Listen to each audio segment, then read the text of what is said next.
policiers et les gendarmes au bord de l'implosion. En première ligne face au terrorisme, à la vague migratoire et à une violence exacerbée. C'est le constat alarmant que dresse un rapport choc d'une commission d'enquête sénatoriale que dévoile le Figaro. Il s'alarme de la véritable crise traversée par les forces de sécurité intérieure, en particulier la police nationale.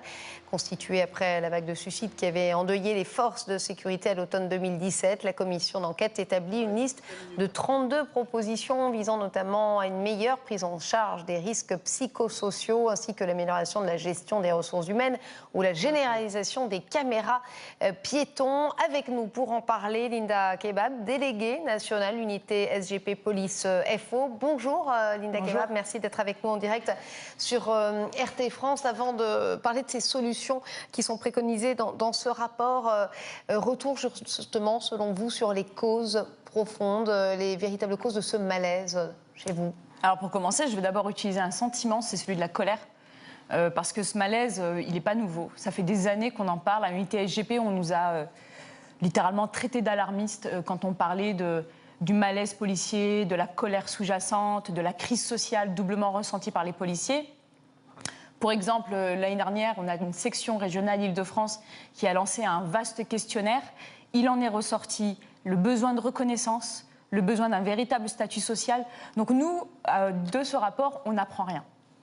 Mais pourquoi ça ne change pas selon vous? Puisque vous dites que c'est récurrent, vous me disiez tout à l'heure, on en parlait, que de toute façon, dans 2 ans, on vous réinvitera pour la même chose. D'où vient ce sentiment d'impuissance? Est-ce que selon vous, les gouvernements n'ont pas les moyens, n'ont pas l'envie tout simplement que cela change? Les moyens viennent avec l'envie. Et aujourd'hui, comme depuis des années, il n'y a aucune volonté politique. On a fait des propositions.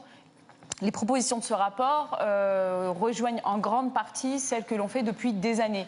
Sauf qu'on a un ministère aujourd'hui qui a une réduction de budget pour 2018. Sachez que pour décembre, il manque 100 millions dans le cadre des versements de primes à venir là, pour cette fin d'année.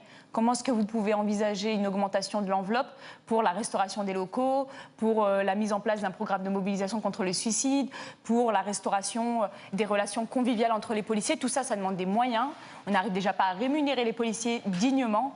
On n'arrivera pas finalement à faire appliquer ce rapport. Que vous répond-on quand vous demandez des comptes aux ministres des différents gouvernements, en l'occurrence d'ailleurs le dernier, le gouvernement Macron, Gérard Collomb? Qu'est-ce qu'on vous dit? Qu'on nous écoute, mais on n'est pas entendu. On est complètement à l'opposé des propositions qu'on fait. Donc après, on a les conclusions qu'on peut avoir au sujet de cette écoute.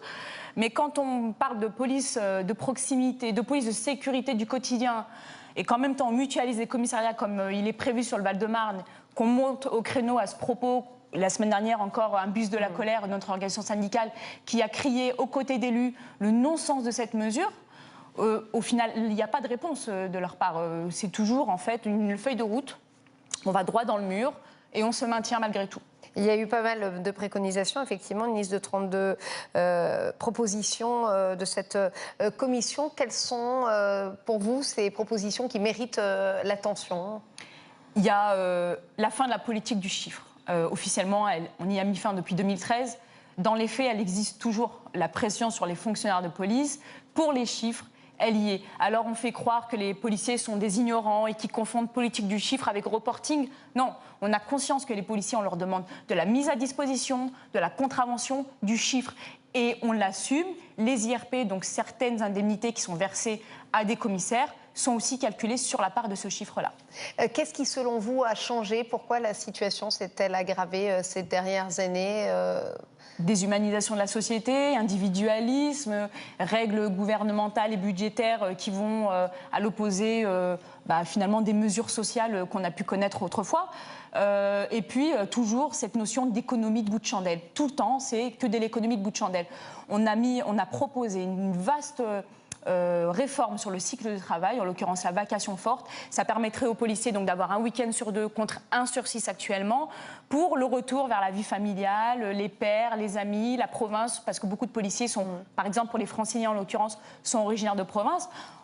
Statu quo, on n'est pas entendu et on refuse totalement nos propositions. Là, on parle évidemment des rapports avec l'autorité, l'État. Qu'en est-il de l'opinion publique? C'est important de se sentir soutenu finalement par la population. Qu'est-ce que vous ressentez à ce niveau-là? Alors, c'est assez mitigé parce qu'on a un baromètre CSA qui a été publié récemment. C'est un sondage qui a été fait lors du premier trimestre, qui a été commandé par une mutuelle de la police nationale, qui dit qu'en effet, les policiers ne sont pas soutenus d'une part par leur hiérarchie, ça c'est dans la grande majorité, on est près à près de 60% des policiers qui ne sont concrètement pas soutenus par leur hiérarchie lorsqu'ils ont un problème, mais également par l'opinion publique, même si on a conscience que ça reste quand même assez mineur, notamment lors des contestations sociales, des collectifs qui se soulèvent soi-disant contre des violences policières, mais en tout cas la justice, elle se prononce toujours en faveur des policiers. On a quand même conscience qu'il y a une partie de l'opinion publique qui ne joue pas en la faveur des policiers et ça ajoute au malaise. Merci beaucoup Linda Kebab d'avoir été avec nous en direct sur RT France. Merci à vous.